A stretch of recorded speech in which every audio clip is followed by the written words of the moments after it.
terhormat Kepala SMP Negeri 7 Merangi, yang terhormat Bapak Ibu Majelis Guru beserta pegawai tata usaha, yang terhormat rekan CGP Angkatan 9 dari SMP Negeri 7 Merangi, selanjutnya perwakilan kelas yang sangat kami banggakan.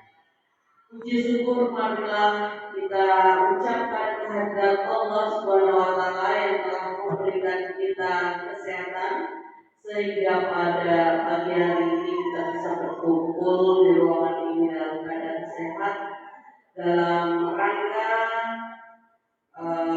penyampaian diseminasi budaya positif sekolah sebagai bagian dari tugas kami calon guru penggerak SMP Negeri 7 Angkatan 9. Mudah-mudahan setelah selesai acara ini nanti kita bisa menerapkannya di sekolah kita. Marilah acara kita pada pagi hari ini kita buka dahulu bersama-sama dengan membaca basmalah. Bismillahirrahmanirrahim. Selanjutnya kami mohon kepada kepala sekolah Pak Kasbar SIPMM kami silakan. Assalamualaikum warahmatullahi wabarakatuh. Kita pertemuan antara CGP dengan guru-guru kita sesuai mengenai rencana diseminasi budaya positif di SMP Negeri 7 Merangi. Bapak Ibu dan anak-anakku semuanya, budaya positif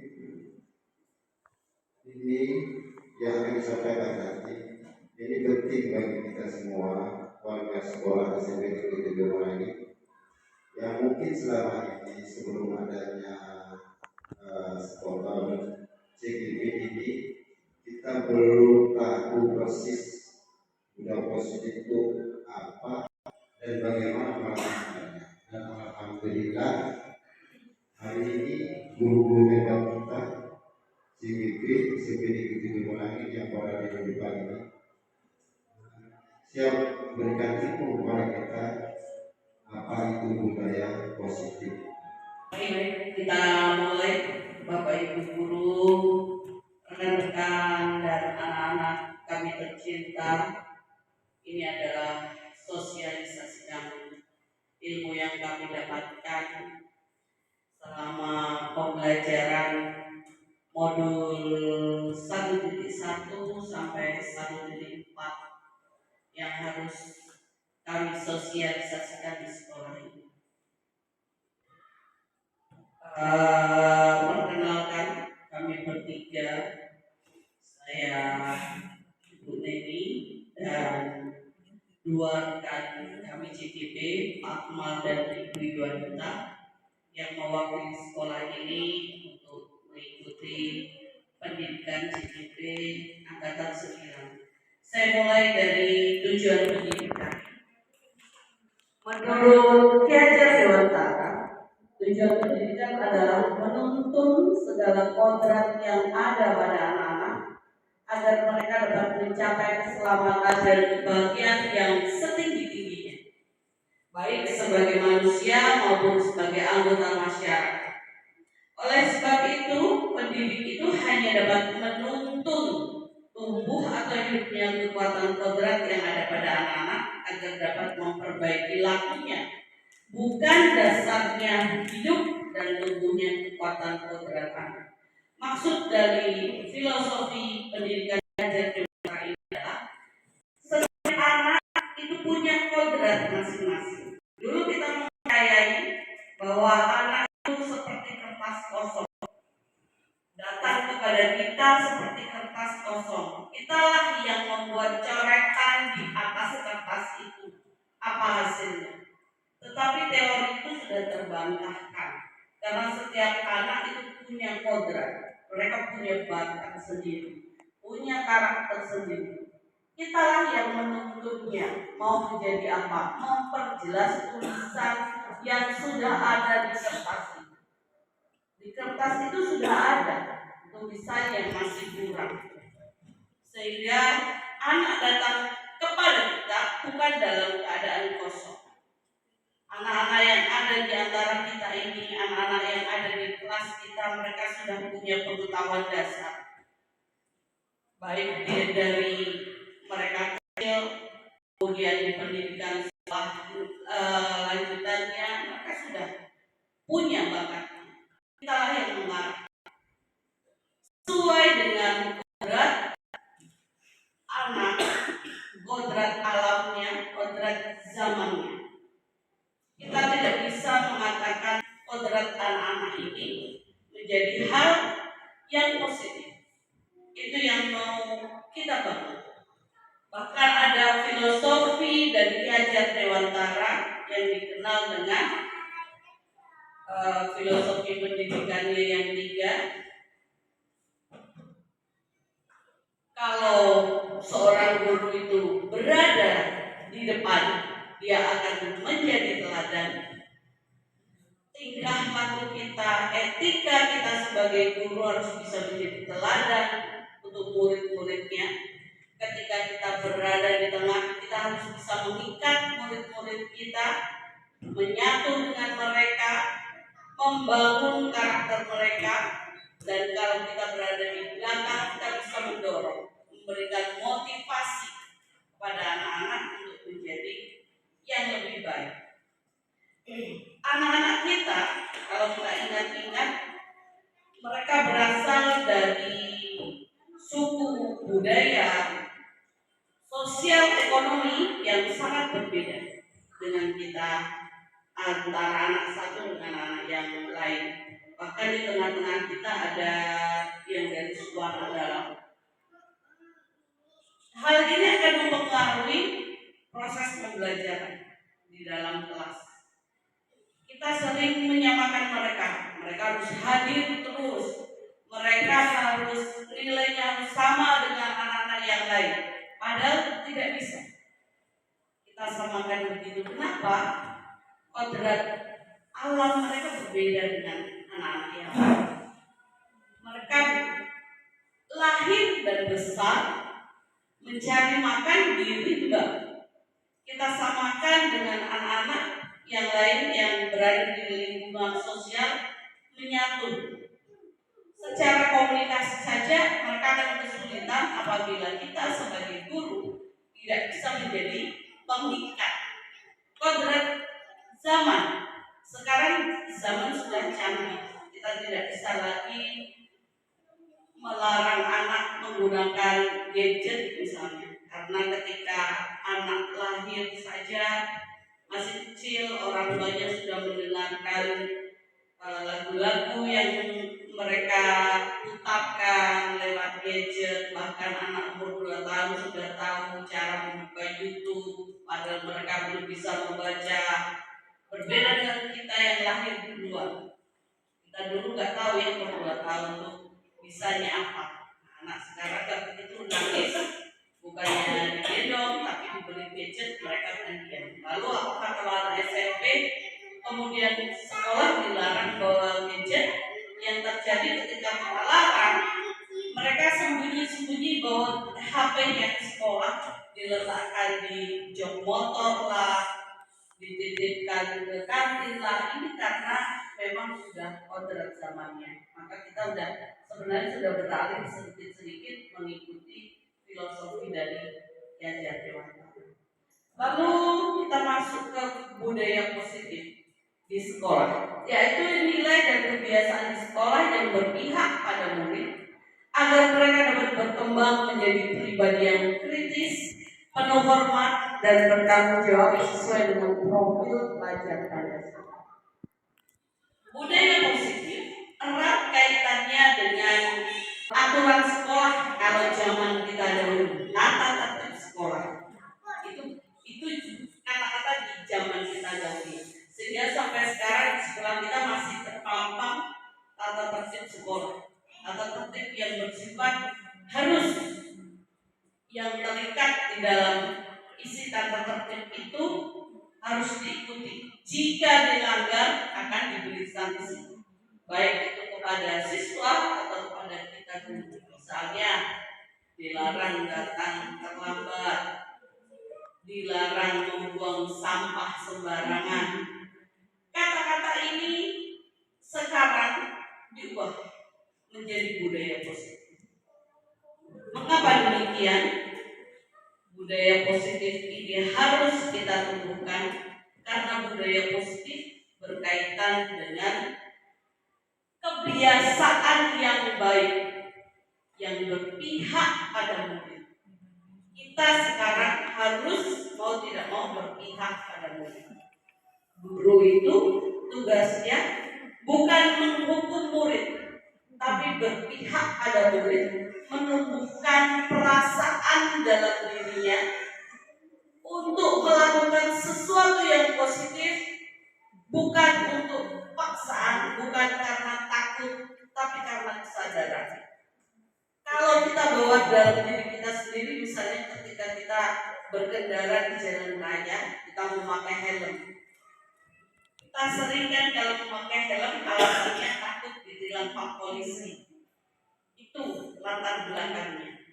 Padahal bukan itu seharusnya yang tertanam. Tapi bagaimana kita menghargai diri kita dalam hal keselamatan, juga menghargai orang lain, supaya keselamatan tadi sama-sama kita jaga. Nah, arahnya ke sana, bukan untuk mendapatkan penghargaan, bukan untuk mendapatkan hukuman.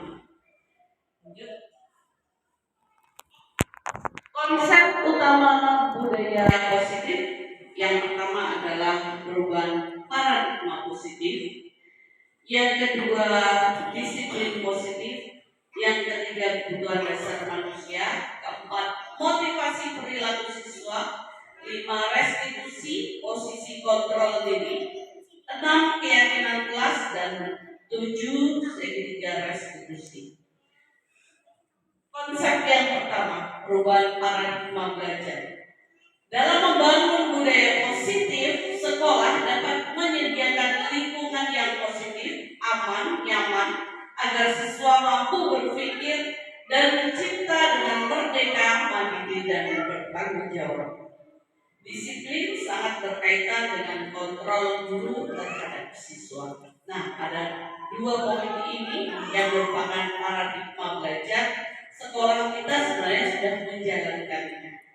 Sekolah kita lingkungannya aman, nyaman, siswanya bisa mencipta dengan merdeka, sudah belajar dengan mandiri, sudah bertanggung jawab. Ada perubahan paradigma belajar. Teori kontrol atau ilusi kontrol yang disampaikan oleh Dr. William Glasser. Yang pertama, ilusi guru mengontrol murid. Selama ini kita berpikir guru itu berkuasa, mereka bisa mengontrol muridnya. Kita bisa membuat perubahan karena kita berada di posisi guru.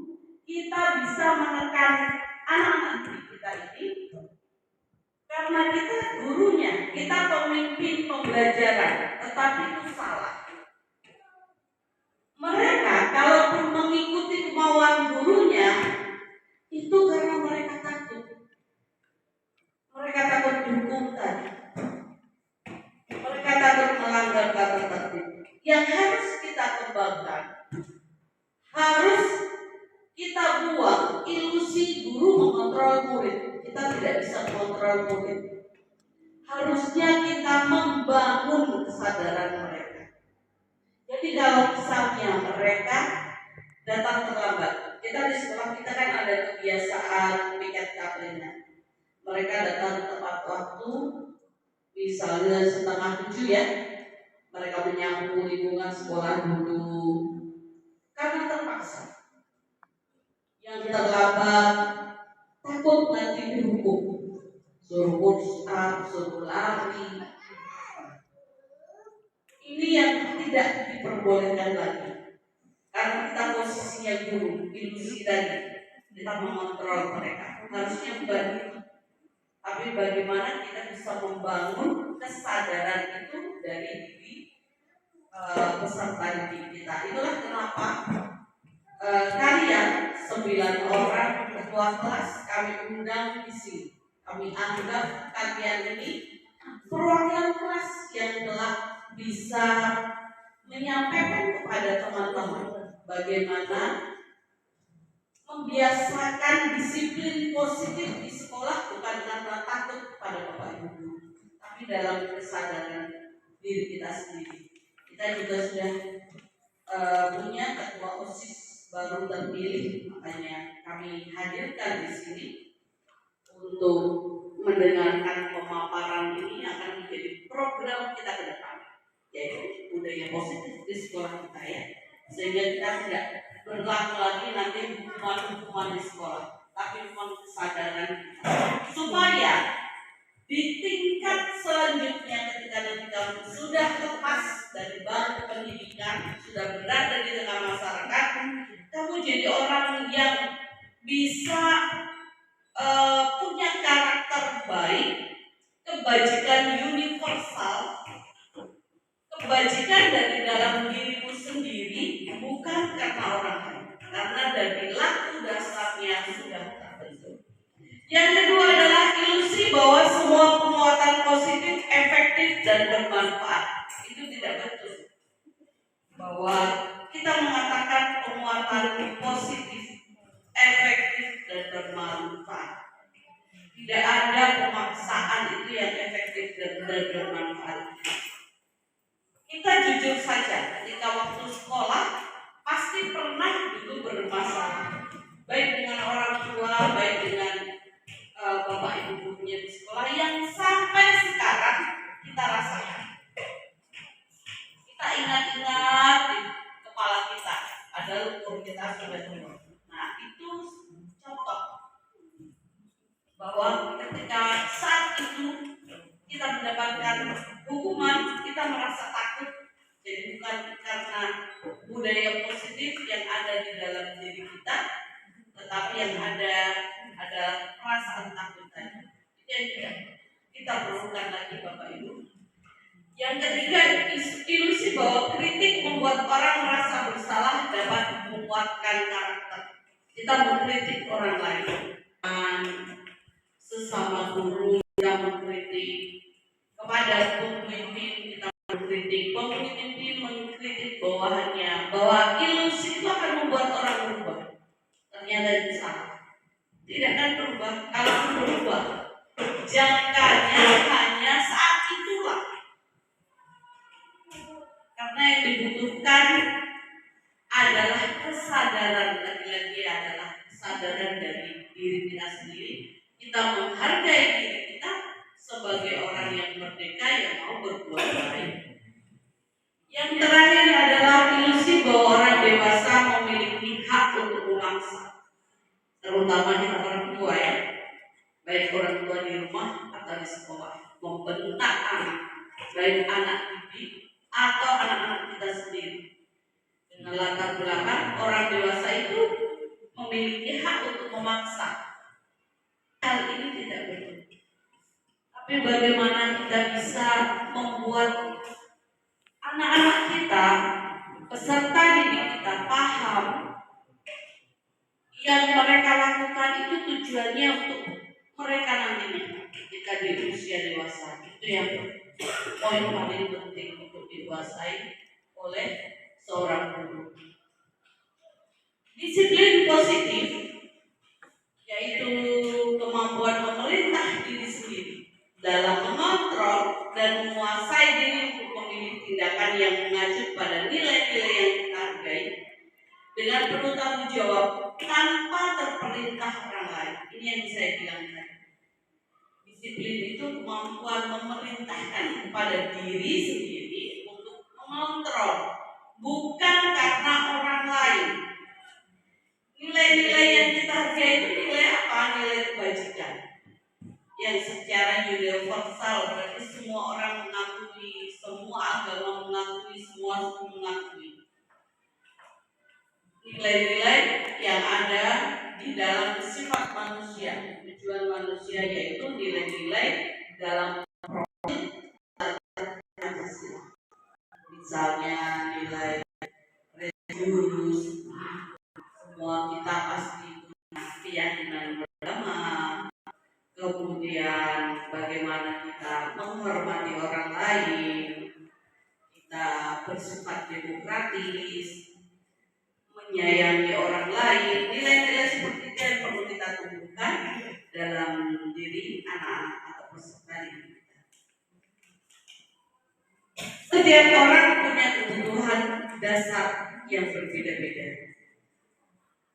Realitas kebutuhan orang itu terhadap dunia juga memiliki gambaran yang berbeda-beda. Ada 5 kebutuhan dasar manusia. Yang pertama adalah survival, kebutuhan dia untuk bertahan hidup. Yang kedua, penguasaan, dia ingin menguasai orang lain. Yang ketiga, cinta kasih atau diterima oleh orang lain. Yang keempat, kebebasan, dan yang terakhir, kesenangan. Kita bisa merefleksi kepada diri kita. Kita tidak usah membayangkan diri kita dulu. Kita merefleksi kepada diri kita. Yang murid-murid juga begitu, refleksi kepada dirimu. Pasti 5 kebutuhan dasar ini kalian punya. Kita akan punya kebutuhan untuk bertahan hidup. Kita punya kebutuhan kasih sayang. Kita punya kebutuhan kebebasan. Kita punya kebutuhan untuk menguasai orang lain. Kita punya kebutuhan untuk bersenang-senang. Ketika kita melakukan kesalahan, tentu ada dari 5 kebutuhan ini yang sebenarnya tidak terpenuhi. Yang ingin yang bisa saya sampaikan pada sesi awal ini, yang selanjutnya akan disampaikan oleh Ibu Yuanita Krisna. Kepada Ibu Yuanita Krisna, kami bersilakan.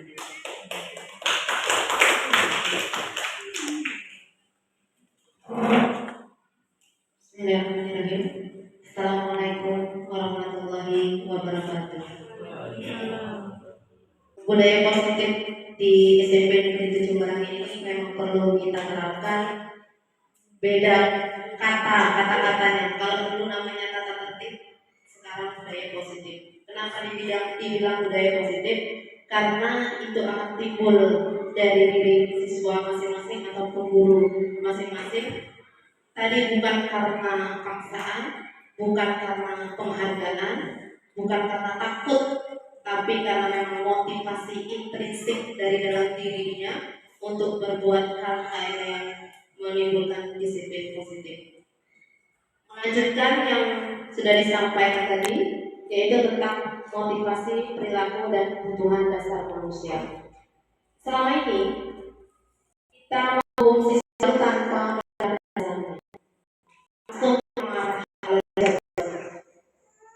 padahal, mengapa murid itu menjadi nakal? Mengapa dia bertingkah angkat di kelas? Ada yang ngantuk, ya, ada yang tidak serius dalam belajar. Pasti kita marah tanpa kita tahu dulu apa penyebab. Setelah kita selidiki, ternyata ada kebutuhan dasar yang tidak mereka capai. Contoh misal seperti ini. Misalnya Doni, ini dia mengambil bekal temannya secara paksa pada jam istirahat. Ini salah satu kesalahan. Pasti kita langsung marah. Kamu nggak pasti marah kan? Nah sekarang kita harus selidiki dulu. Kenapa si Doni ini sampai melakukan hal seperti itu? Kita selidiki dulu.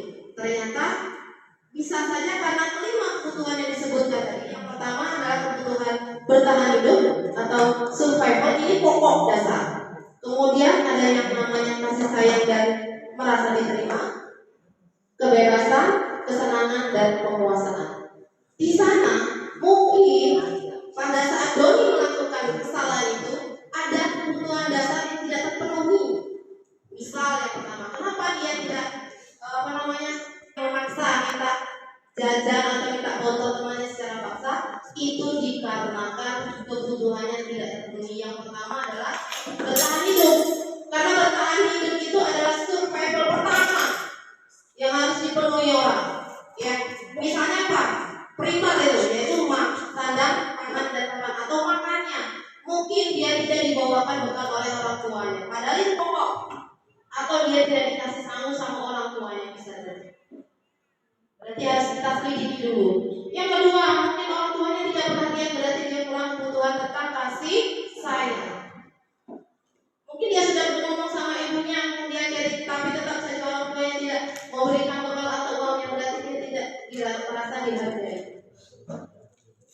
Sehingga membuat dia memiliki kesalahan-kesalahan yang fatal sehingga membuat merugikan orang lain. Jadi sebagai guru, ini yang kami dapatkan. Murid ini kita buat nyaman di sekolah. Namanya Merdeka Belajar. Mereka nyaman, aman. Bagaimana caranya? Salah satunya kita budayakan positif ini dulu.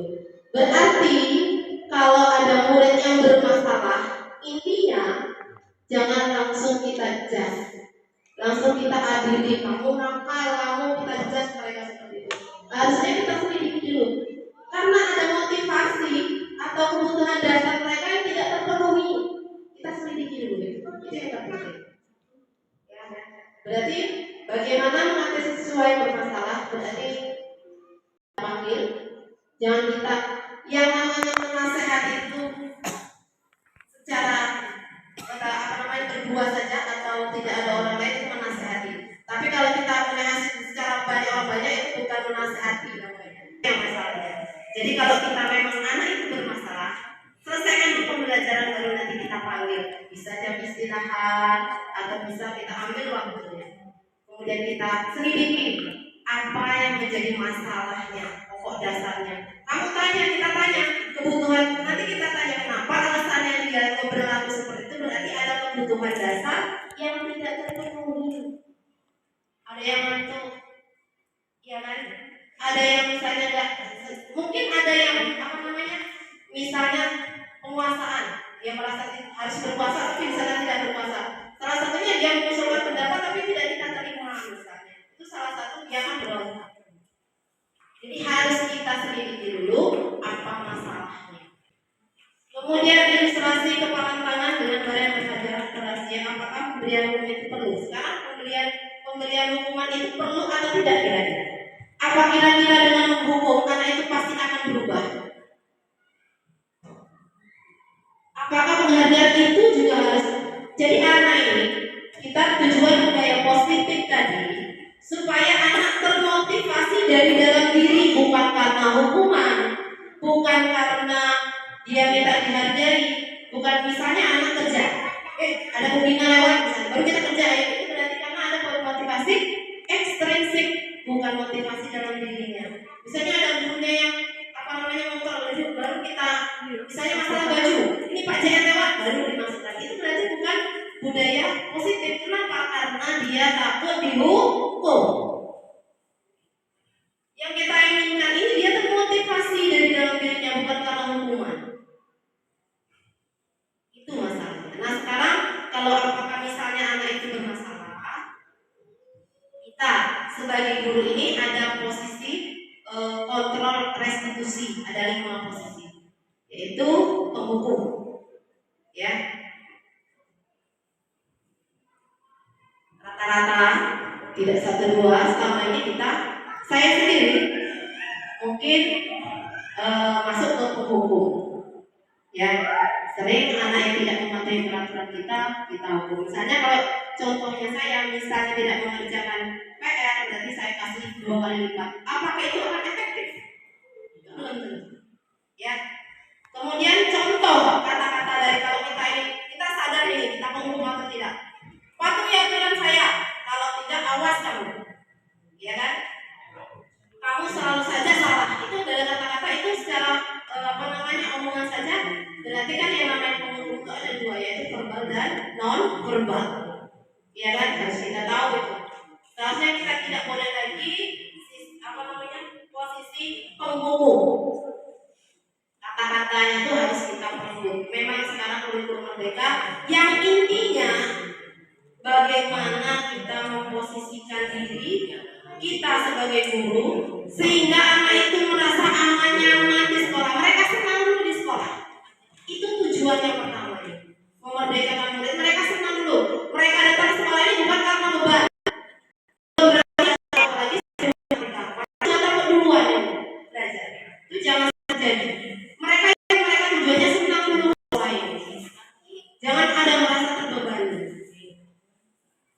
Kemudian guru yang membuat orang merasa bersalah, kata-katanya, kamu ini sudah mengecewakan ibu sudah bersusah payah membuat kamu seperti ini, tapi kok kamu itu tidak berubah. Itu kata-kata itu namanya kata-kata membuat orang bersalah. Apakah ini akan bagus buat anak? Ternyata tidak juga. Anak akan merasa down. Oh berarti saya selama ini. Akhirnya anak itu down. Sebagai teman, kita boleh sebagai teman, tapi jangan terlalu. Ya, kita ayo bantulah demi bapak ya. Ayo, kamu tidak selama ini tidak ingat ya apa itu bapak dari bapak. Kemudian, iya sudah kali ini tidak apa-apa, nanti ibu bereskan. Kira-kira sebagai teman ini ada sisi positif dan negatifnya. Anak jadi senang dengan kita. Tapi negatifnya mana?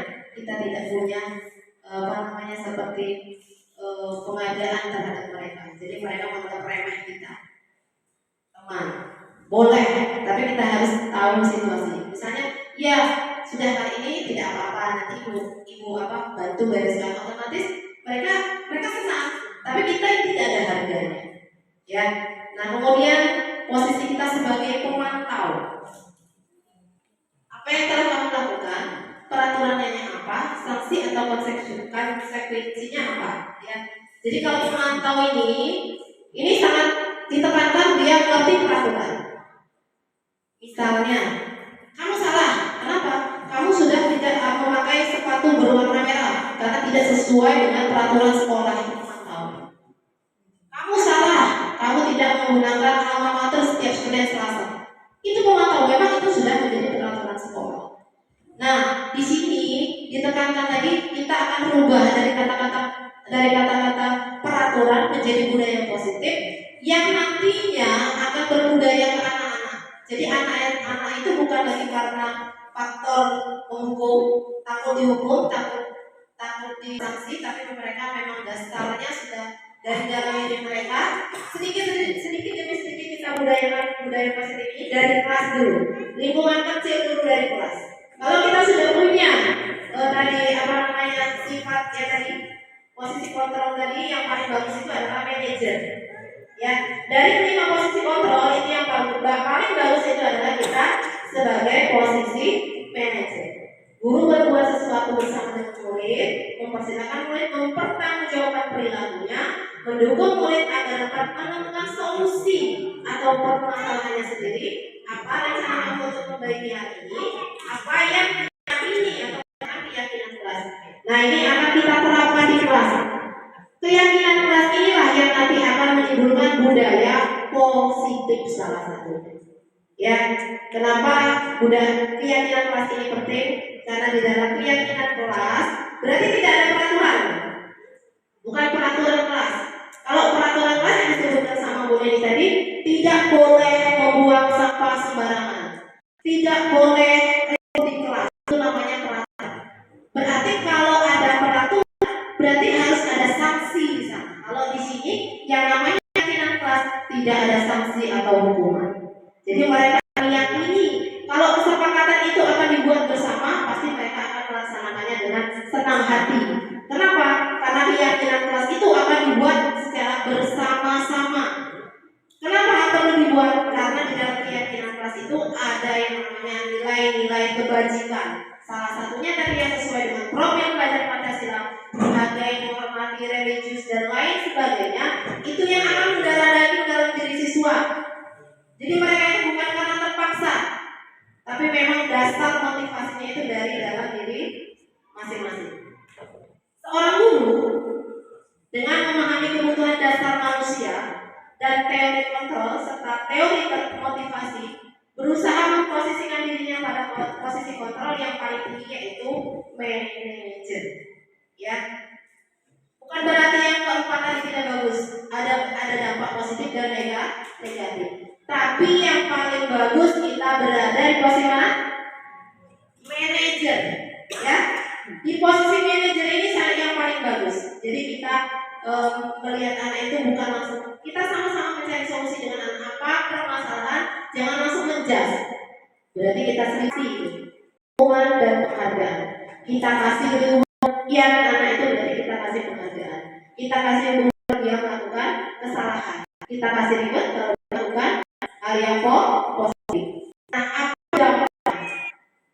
Pertama, hukuman itu bersifat terancam dan satu dia mulai bisa anak dan langsung kita salahkan tanpa kita memberi dulu arahnya. Jadi konsekuensi sudah terencana, sudah ada kesepakatan disiplin. Namun di sini murid belum menerima kesepakatan tersebut. Jadi masih kalau keyakinan kelas beda dari peraturan kelas. Kalau keyakinan kelas dibuat bersama yang buat keyakinan. Kalau peraturan kelas satu arah. Kalau kamu tidak mengerti PR, kamu buat suruh 5 kali lipat itu yang sering saya lakukan. Misal, itu berarti sifat hukum. Ya, efeknya ke anak sangat tidak baik. Kemudian, jadi sekarang ada kesepakatan kelas, misal mereka sendiri yang menyebutkan atau mereka yang sendiri menulis. Kira-kira supaya kelas kita ini nyaman, apa yang perlu kita lakukan? Mereka menuliskan masing-masing pendapatnya masing-masing. Kemudian guru menyimpulkan, oh kesepakatan kelas kita seperti ini. Sehingga tidak ada lagi hukuman di sini.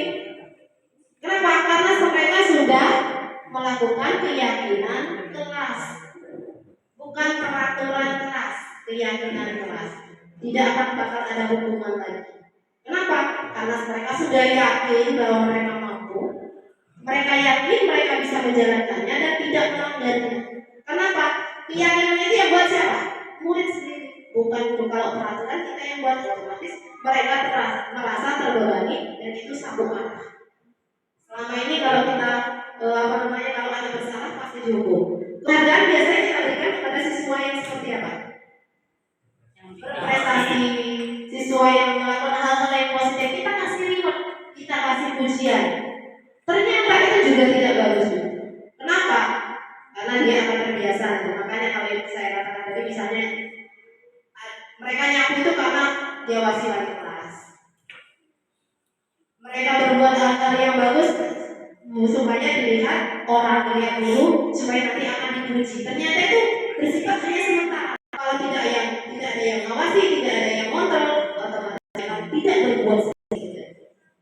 Motivasi itu bukan karena motivasi intrinsik, motivasi ekstrinsik. Jadi selama ini kita kasih reward, kita kasih misalnya jawab ini kasih pengen, ternyata itu motivasinya itu bukan dari dalam diri, tapi karena ingin dapat hadiah kepengaruhan. Ya, jadi untuk hukuman dan penghargaan ini itu tidak seyogyanya kita lakukan lagi, karena ini sangat tidak bagus efeknya ke siswa kita.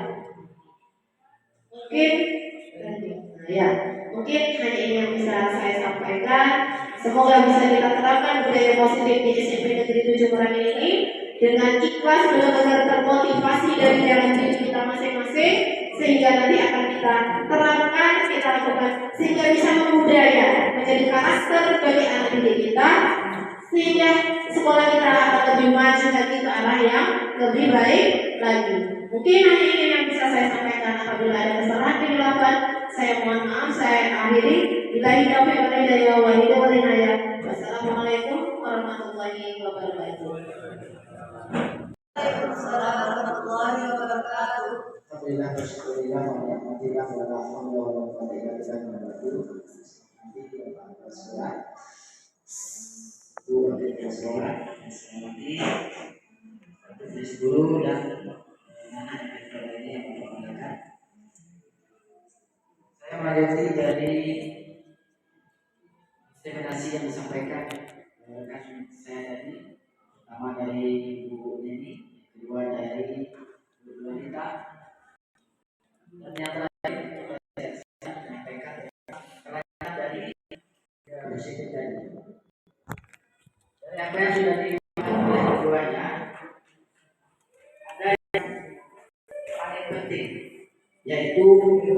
segitiga restitusi namanya. Bapak dan Ibu, pada prinsipnya hukuman itu kalau dibilang oleh Pak Masih atau kami kemarin struktur hukuman itu juga tidak bisa kita hilangkan, tetapi bagaimana kita sedikit demi sedikit kita tinggalkan.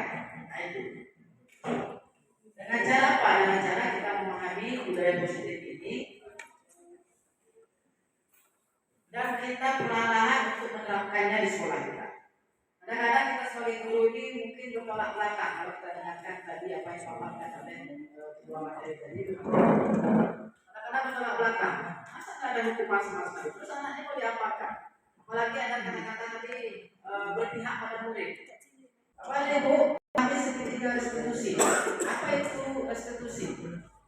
Segitiga restitusi ini sebuah pendekatan untuk menciptakan disiplin yang akan kita terapkan di sekolah kita. Siapa yang memulai yang namanya segitiga restitusi ini?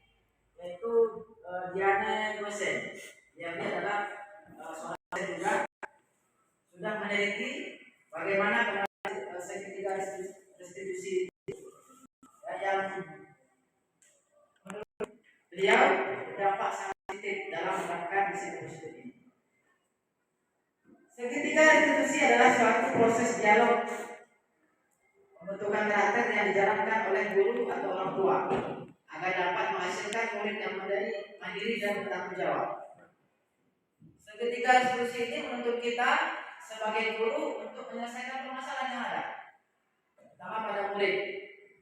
Tadi dibilang guru kita, ketika ada anak kita dapati tertidur atau sengaja tidur, ya kan, di kelas, ya mungkin ada kebutuhan yang terpenuhi. Maka kita juga sebagai guru yang baik, bagaimana menyelesaikan persoalan itu? Ya kita gunakan pendekatan segitiga restitusi ini dengan tidak langsung menghukum mereka secara langsung pada saat pelajaran. Segitiga restitusi ini digunakan untuk apa? Untuk menjadikan murid yang mandiri, bertanggung jawab, dan merdeka. Perlu kita pahami merdeka itu apa sih? Karena kita kadang salah apa juga. Anak itu adalah salah kaprah. Merdeka namanya seperti apa? Merdeka siswa itu. Kalian bisa memenuhi segala kebutuhan yang kalian inginkan, tetapi tetap dalam koridor yang ada. Tetap dalam koridor yang ada. Jangan keinginan kebebasan itu memang sebebas-bebas yang tidak. Tapi kebebasan itu kebebasan yang positif. Dalam penerapan restitusi itu ada 3 langkah yang harus kita pahami. Yang pertama, menstabilkan identitas. Bapak dan Ibu, bagaimana menstabilkan identitas ini? Apa bahasanya? Kalau kita pahami, baiklah, Bapak di sini bukan untuk mencari siapa yang salah. Bapak di sini untuk mencari penyelesaian sama-sama. Berpikir sama-sama tentang apa yang kita lakukan untuk memperbaiki situasi ini. Ini letaknya kita selaku guru memberi kesempatan pada siswa untuk sama-sama memikirkan apa yang dia sedang lakukan tadi. Itulah yang disebut dengan menstabilkan identitas. Selanjutnya, validasi tindakan yang salah. Kalimatnya, kalian pasti melakukan itu ada alasannya. Pasti seru ya main lempar-lemparan makanan begitu. Nah, ini maksudnya adalah sebagai langkah yang kedua tindakan yang salah ini kita memvalidasi anak-anak yang kenapa dia melakukan kesalahan itu. Ya? Nah, maka tidak terlepas dari yang namanya kebutuhan dasar tadi yang disampaikan. Memang anaknya melakukan yang salah, nanti ada sesuatu yang mereka berbuat. Nah, kita stabilkan dulu, validasi dulu. Tindakan yang mereka lakukan, sehingga mereka merasa ini memang salah yang sudah dilakukan. Kemudian kita mencari keyakinan. Sekarang kelas dan keyakinan sekolah kita. Apa yang kita percaya, yang mana yang kalian perlu tunjukkan. Nah, dengan demikian anak-anak akan merasa bahwa mereka yang melakukan tindakan kesalahan tadi, berarti mereka ada belum datang dari keyakinan mereka sendiri atau dari dalam diri mereka sendiri. Secara intrinsik masih dimaksud tetap. Tapi kalau anak sudah dari dalam diri mereka tidak akan melakukan kesalahan. Bapak dan Ibu, langkah mari kita terangkan, tidak perlu ada praktek tersendiri dari Bapak dan Ibu, cuma dalam penyelesaian masalah pada anak. Karena kita pasti menemukan masalah, minimal masalah yang ada di kelas kita masing-masing. Jadi coba melakukan segitiga diskusi ini dalam penyelesaian permasalahan pada anak. Selanjutnya, keyakinan kelas. Bapak dan Ibu, tadi disampaikan keyakinan itu berbeda dengan peraturan. Peraturan itu lebih banyak pada dilarang, dan dilarang. Kalau keyakinan itu beda. Ya, peraturan itu datangnya bukan dari murid, melainkan dari guru atau sekolah yang akan merumuskan kecenderungan sebagai suatu ketetapan bagi murid. Berarti selama ini yang kita lakukan salah tidak salah, cuma kita belum tahu format yang pas seperti apa. Nah, sekarang kita ketemu nih formatnya, sehingga ke depan kita membuat peraturan sekolah itu bersama yang akan kita jadikan sebuah keyakinan. Ya. Sedangkan keyakinan berasal dari motivasi intrinsik dari dalam kita sendiri, dari dalam siswa, tidak diunsur ada paksaan. Ya, yang akan membuat murid aware, ya, sadar, yakin tentang apa yang mereka lakukan. Kemudian bahwa setiap keyakinan yang mereka buat, mereka merasa yakin, sadar, selalu menjaga bahwa apa yang mereka yakini itu sebagai nilai-nilai kebajikan yang akan mereka manfaat bagi dirinya sendiri. Jadi keyakinan kelas yang sudah disepakati menjadi nilai-nilai kebajikan yang memang bermanfaat untuk mereka. Kemudian membentuk keyakinan kelas awali dengan membuat kesepakatan bersama tentang nilai-nilai kebajikan.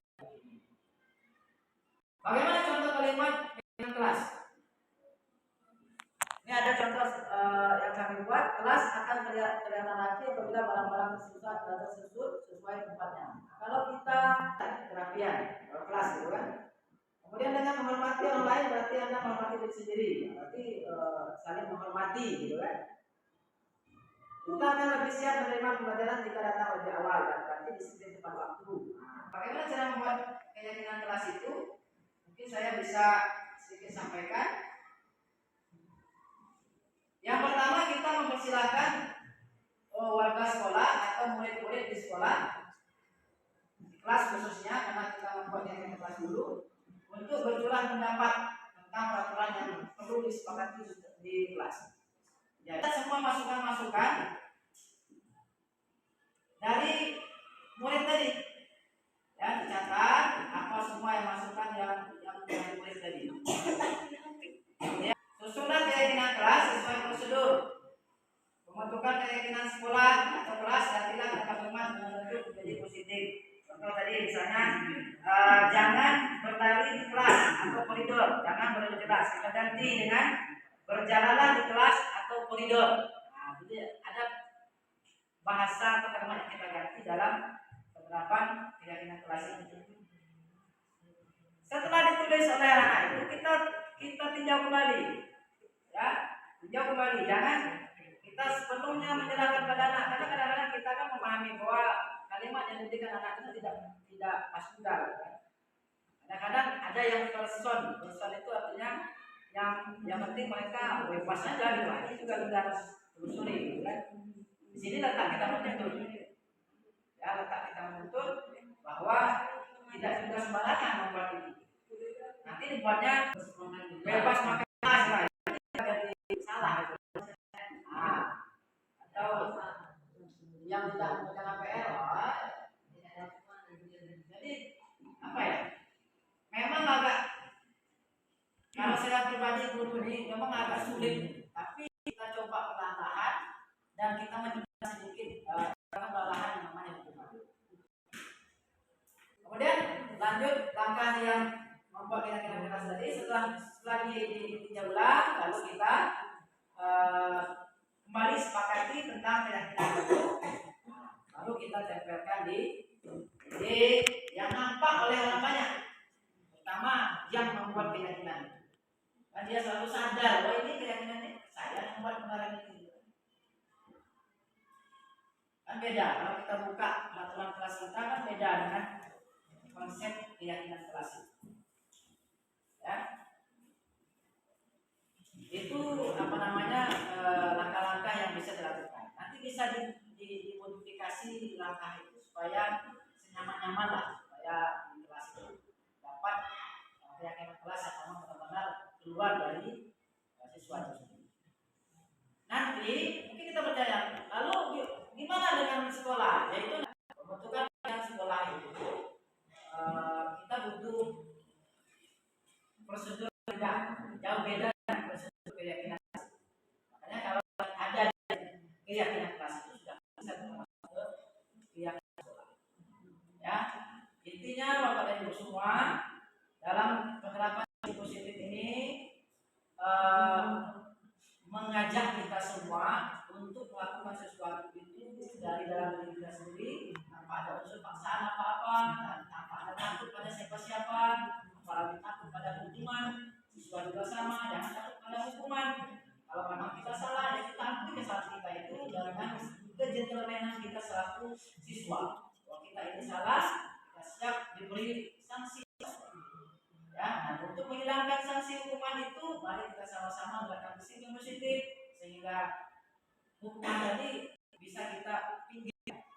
Ya, untuk yang bisa saya sampaikan sebagai kelanjutan dari disiplin kita ini, saya tutup dengan doa taufiq hidayah. Assalamualaikum warahmatullahi wabarakatuh.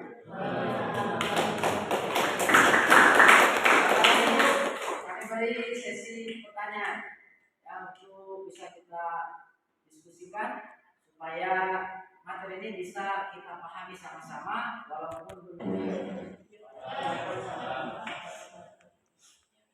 Saya tanyakan itu kalau bagaimana misalkan ada murid yang duduk di kelas, ada murid yang duduk di kelas, ada murid yang lari-lari, bagaimana cara kita mengatasinya? Contoh solusi, kita panggil, sementara kita kan tidak boleh mengambil.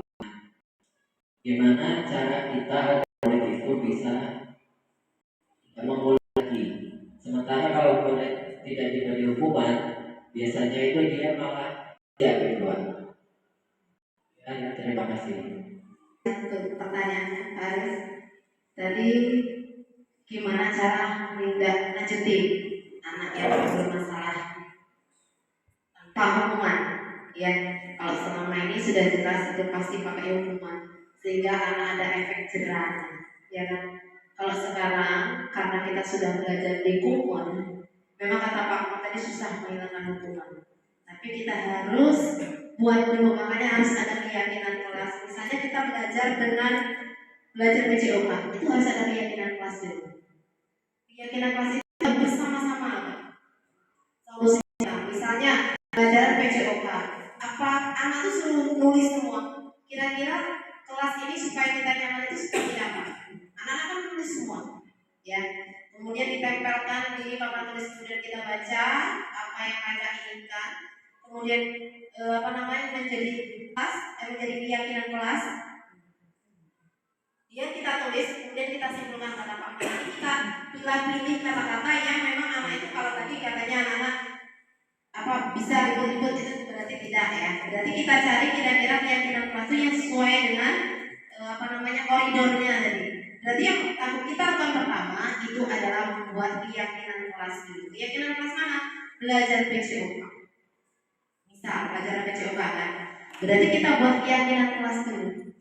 Sudah buat keyakinan kelas, di sana ada tertanam nilai-nilai kebajikan. Sekolah kelas nyaman dan aman. Pelajaran PCOK kelas aman dan nyaman. Berarti kan Tidak ada yang mondar-mandir. Keyakinan apa? Kebajikan nilai apa yang ada di sana? Berarti saling menghormati. Kalaupun masih ada, ini kan masih ada. Ini kan masalahnya kalau itu masih ada. Kita akan kerjakan dengan segitiga, karena sudah ada ya. Kita lakukan dengan segitiga restitusi. Yang terakhir ditanya menanyakan keyakinan, kira-kira keyakinan kelas yang mana yang telah kamu langgar, yang tidak kamu kerjakan dengan baik? Karena tadi kan sudah ada kita buat keyakinan kelas. Mereka akan sadar, oh ya Pak, kelas kita jadi tidak nyaman. Jadi nilai kebajikan mana yang kamu langgar? Karena kamu saya tidak hormat sama Bapak, padahal Bapak ada di kelas.